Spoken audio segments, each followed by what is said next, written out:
Alright, what is going on, guys? Got one more breakdown for UFC 268. People's main event. We got Justin Gaethje taking on Michael Chandler. Chandler going to have an inch and a half reach advantage, but Gaethje going to be 3 inches taller. So I'll start with Chandler. This will be his third UFC fight, but long career with Bellator. Been fighting at a high level for a long time. And yeah, fights a great first round, 10-8 against Charles Oliveira, knocks him down. But then he just gets caught in the second, and then his UFC debut just walks down Dan Hooker and finds perfect shot, puts him out. And yeah, this is basically what Chandler has been doing so far in the UFC. He just comes out like a wild man in the first round, just kind of empties the tank, and he's definitely dangerous in the first. But um, yeah, you gotta look past the UFC career too. You gotta do the full analysis on Chandler's game. Fought a lot of good people, but problem is I would say definitely storyline for this fight is going to be how well he can receive the leg kicks, because I initially wanted to go with Chandler in this one just from a value standpoint. That's what I always like to do. I like to look at the value first and see if I can find something. But if Chandler's going to win, he's really going to have to be pretty durable, and he's going to have to survive the leg kicks, because even if you watch the Hooker fight, I remember at the time just Hooker chewed up his legs so bad in the first round. And you didn't even notice it because, Chandler just pure adrenaline just coming forward. But, like, who knows what could have happened if that fight didn't go past the first round.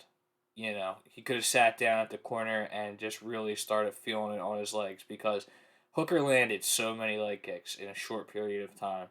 And, they're a big problem in the Brett Primus fight. They've been a big problem in other fights. So it's worth noting. But yeah, Chandler he's definitely dangerous. There's a reason why this fight is called the people's main event of this card. It's going to be a banger. And then we got Justin Gaethje, also fought for the title in his last appearance. Got choked out by Khabib. It was a little bit ago. Gaethje likes to fight like once a year now. Now that he's at this high level, can't blame him.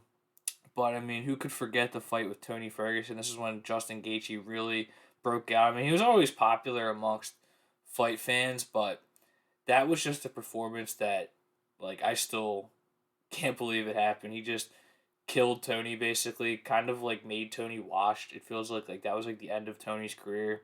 And yeah, before that, he's been in a lot of wars too. So Gaethje's very, very durable. Trains at elevation, so his cardio's on point. And yeah, just a heavy hitter, one of the heaviest hitters in the division, and also has some of the heaviest leg kicks in the division. So it'll be really interesting to see if Gaethje can land one or two perfectly timed leg kicks. They could really cause Chandler a lot of problems.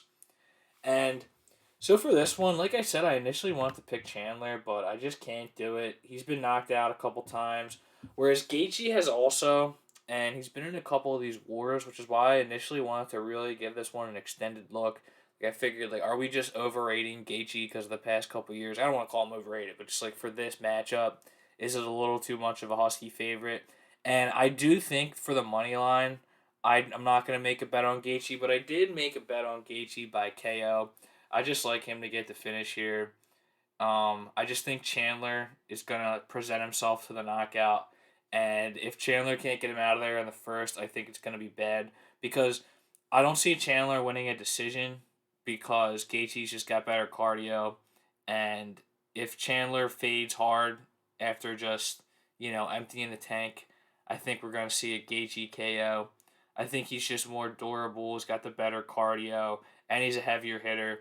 But, you can't count out Michael Chandler. He's just going to most likely come forward. He said he's not taking a step back, so I kind of believe him. That's kind of what he does. But we'll see what we got for, will the fight go the distance, or will the fight end in a KO at minus 190? That's probably a pretty good bet if you want to be super safe, protect yourself from a Chandler KO. But I think if you're going to bet on this fight, it's got to be Gaethje KO. You got the plus odds at plus 100. And I'm going to post my bets immediately after this video, so should be a late night upload like this one. It's only the time I've had for this channel during this week, but yeah, I'm going to post those bets, so probably see them either later tonight or early tomorrow morning. But yeah, thanks for watching, guys. Sure to subscribe and take it easy.